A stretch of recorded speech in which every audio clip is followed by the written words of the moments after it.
When users go to search engines and type queries, they are trying to accomplish something. This can be finding a business, which can be located either online or offline, or it can be getting more information about a product or a service, or it can be purchasing an item, which can also happen either online or offline. Searchers have a goal in mind, and that goal is called the user intent. Search engine users type in phrases that represent their intents, and Google tries to match those intents with the most relevant results. If you understand this concept, then you understand the importance of mapping keywords to intents and developing content accordingly.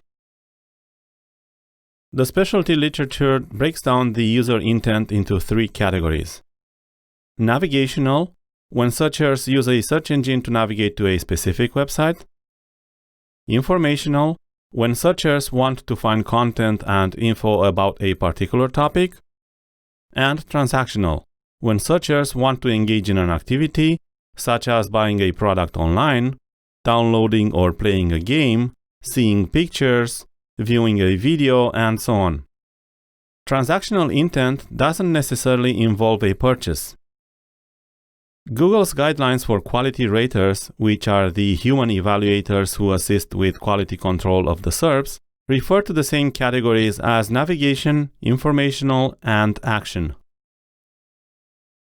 When discussing user intent types, it's worth mentioning commercial intent. Commercial intent is rather an independent dimension that can apply to all 3 types of user intent, with transactional queries probably carrying a higher commercial intent than the other 2. A Microsoft research study found that 38% of the queries have commercial intent and the rest are non-commercial. In this image, you can see that navigational and informational keywords can have commercial intent too. For example, when a consumer wants to buy a car, he will perform the research online, but he will seal the deal in a dealership. His queries, whether informational, transactional, or navigational, will all have some commercial intent because his final goal is to purchase a car. Mapping keywords to intent is not an easy task. Even search engines are not able to accurately classify user intent in general, let alone commercial intent. So map keywords to user intent as best as you can.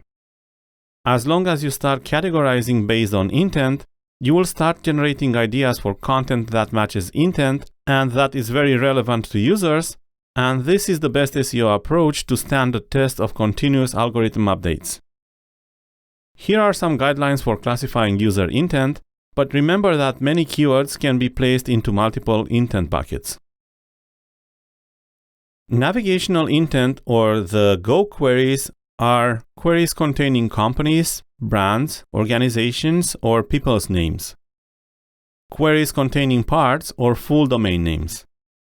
Queries containing the word website or website with a space.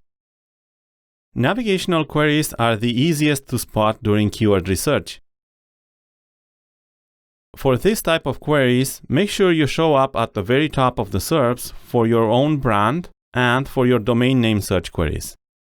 If you are not showing up at the top for such queries, you might have a bigger problem than mapping user intent. You might have a site-wide penalty. You can see in this screen cap that Best Buy pays for its own brand name to appear on AdWords. That is because they deemed the branded keywords very important. It's not a good idea to put efforts into ranking for keywords made of brand names only, because this means competing directly with the brand owners and their social media profiles. Overtaking them in rankings is not possible unless the brand really sucks in terms of SEO, and even then is going to require significant effort. If you are a brand or a manufacturer that sells your own products, make sure your website shows up for possible keywords that contain your brand name plus product names.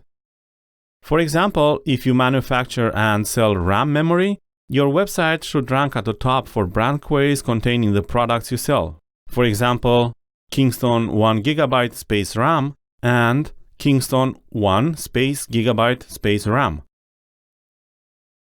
Informational intent queries, or the no queries, are queries containing question words such as ways to, how to, what is, and so on.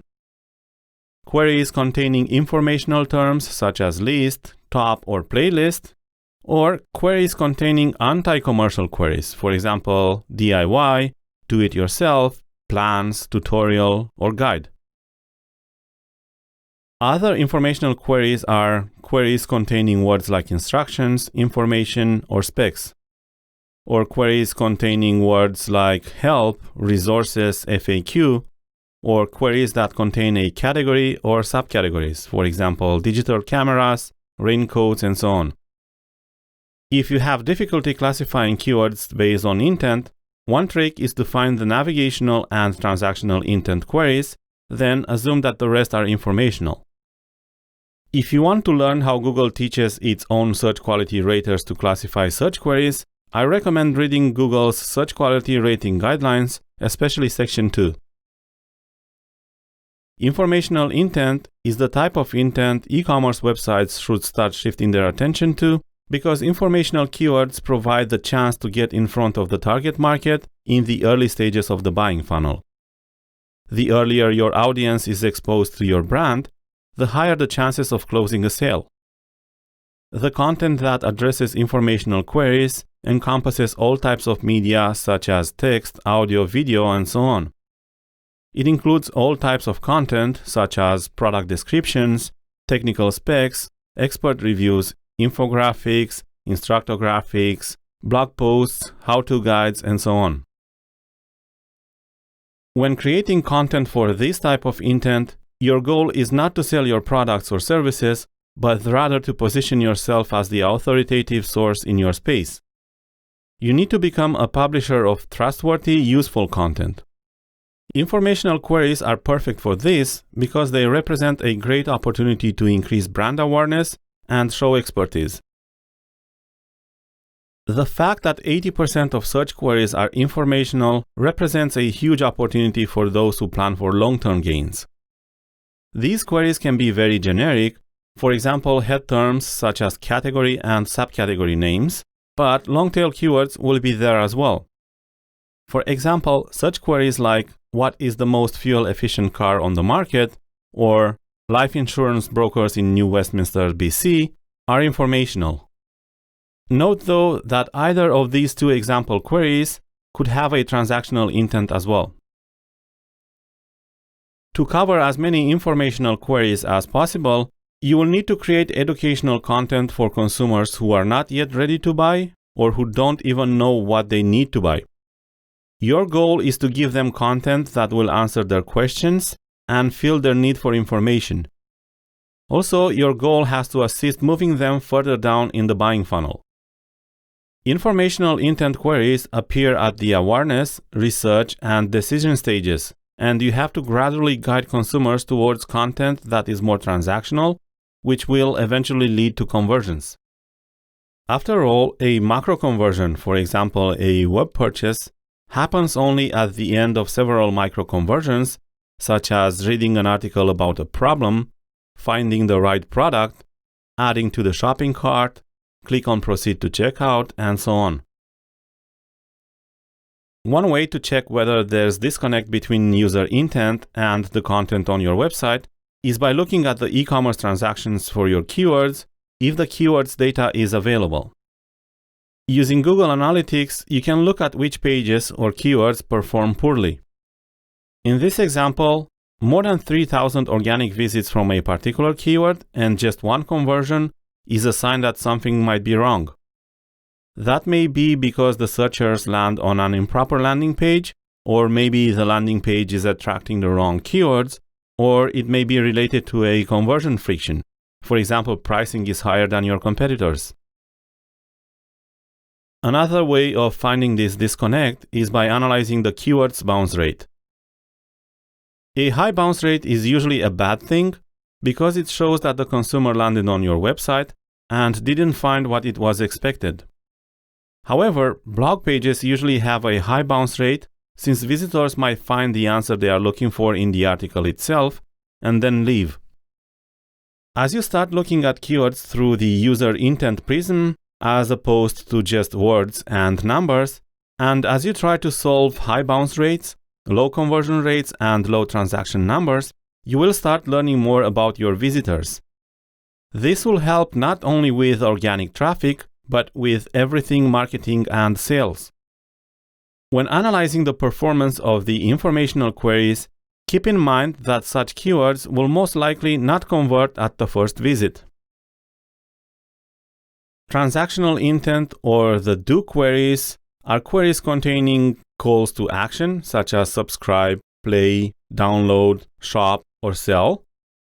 Entertainment terms such as pictures, movies, games, and so on. Promotional terms such as coupons, deals, for sale, codes, and so on. Complete product names. Comparison terms such as where to buy or compare prices for. Terms related to shipping, next day shipping, same day shipping, and free shipping. However, not all transactional queries contain verbs.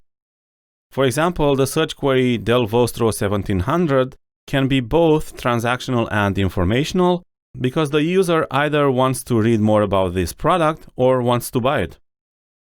Also, transactional queries don't necessarily have to involve money or purchases. They reflect only the desire to perform some action on the internet. Transactional queries with commercial intent occur more frequently in the decision and purchasing stages. Such keywords should land visitors on category and product detail pages or on landing pages that have been built to funnel visitors to a page where a commercial transaction occurs, for example, a product comparison tool or a finder tool. Transactional queries are most likely to generate the highest return on investment for pay-per-click campaigns, and that is why their cost per click can be high. However, the ROI would be even better if you had previously touched the pay-per-click searcher with an organic result. Your brand might be recognized upon landing on your website from the PPC ad, and that might have a positive effect on conversions. A possible way to connect user intent and search queries is with user surveys sourced from your organic traffic. You can implement a model window or a pop-up that tracks the search query used by visitors. The downside is that search engines no longer pass search queries data in the URL string, so you will only get a fraction of the search queries. When you can identify the keyword, trigger the model window and ask a simple question such as, "What is the goal of your visit to our website today?" To which you can provide two possible answers. "I am shopping for something to buy now or in the near future." Or "I am looking for more information about products and services."